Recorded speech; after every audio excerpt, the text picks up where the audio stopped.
Welcome back to another video. I just want to quickly break down how I recreated this homage to the Mindhunter intro. It's one of my favorite shows on TV right now, and David Fincher is also one of my favorite directors, so this is a bit of a homage to him and me kind of paying respects to one of my favorite filmmakers. And I was lucky enough to be invited to see the first 3 episodes of season 2 by Netflix, and that was really inspiring. And so I decided to do this all in one night, and I set up in my living room of my apartment a little setup that I have with an old cassette recorder, my GH5, this really crappy mic that I got on Amazon, and my Focusrite USB audio interface, which I just used for dials and whatnot. And I think it turned out really well. All I needed to do was use the big Godox SL60 as a nice big softbox. I had that thing down to like 10%. And then I used the 42.5 millimeter and the 12 to 35 on the GH5. The 12-35 gave me a little bit more wider views, and then the 42.5 gave me the nice macro stuff that I could get up nice and close with. And then because I was filming this by myself, I had to play the hand model as well, so I wore a suit jacket just so my hand looked like I was some FBI agent of sorts.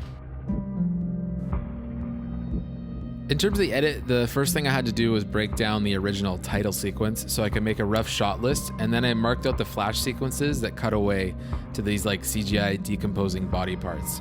While I was doing this, I was trying to figure out how I was going to recreate the flashes, and then in a flash of genius, I realized I could use unsplash images. So if you look at my library here, you can see I have all these basically stock photos.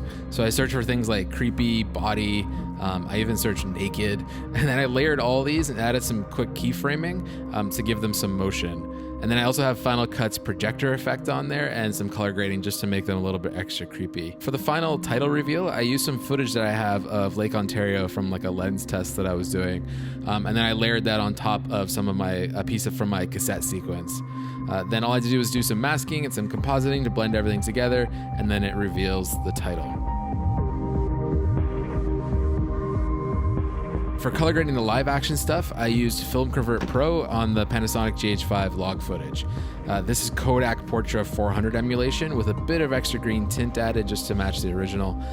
The film emulation brought the contrast right up to a level I was happy with, and honestly, this was like the easiest part of this entire project. What I learned here is how important it is to get it right in camera with exposure and your white balance, because then the grading becomes quite simple, especially with FilmicPro.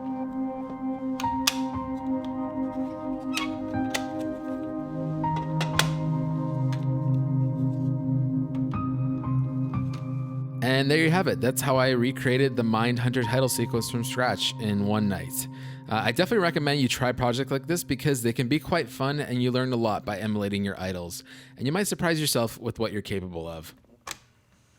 So if you have any questions about this project, I will find you in the comments and you'll hear me next time I feel like making a video. Cheers.